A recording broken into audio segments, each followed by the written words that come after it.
politiquement parlant et démocratiquement parlant, la Suisse fait du bon travail. Ça veut dire le peuple peut voter, vote régulièrement. On dit que c'est coûteux, mais ça coûte cher, mais c'est nécessaire pour garder notre démocratie, pour que la démocratie soit une démocratie intelligente et qui ne met pas en danger notre pays. Mais il y a une chose qui me tracasse, c'est que les conseillers d'État, les conseillers fédéraux ne sont pas élus par le peuple. Alors moi j'ai une proposition à faire, c'est qu'il faudrait qu'ils soient élus par le peuple. Alors comment faire? Alors c'est simple, je dirais qu'il y aurait 4 candidats qui se présentent pour les régions alémaniques et 3 candidats qui se présentent pour les régions latines, francophones et le Tessin. Éventuellement aussi les Grisons. 4 et 3.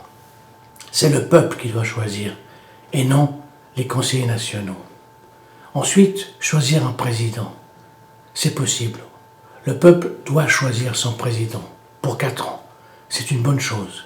Quand on va à l'étranger, personne ne sait qui est le président de la Suisse. On l'ignore. C'est vrai qu'il change chaque année. C'est pas une bonne solution. Il faut lui donner le pouvoir et la possibilité de régner ou d'organiser ou de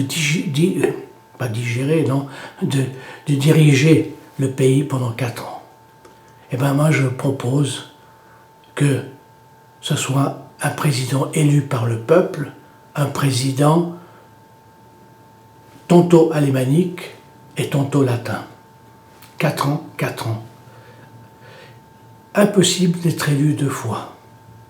Un président doit être élu qu'une seule fois, un seul mandat de 4 ans. Voilà ce que je propose, une Suisse nouvelle. Je profite pour l'occasion de saluer le courage et la volonté de Pierre-Yves Maillard. J'estime que si les conseillers nationaux vont les lire, eh ben, ils feront un bon choix. Car à mon sens, à mon avis, ça sera peut-être un des meilleurs présidents de la Suisse. C'est ce que je ressens personnellement pour avoir observé cet homme de loin. Mais rarement je me trompe pour certaines choses, surtout quand elles viennent du fond de l'âme. Bon bref, alors, vive le nouveau président, vive le nouveau système.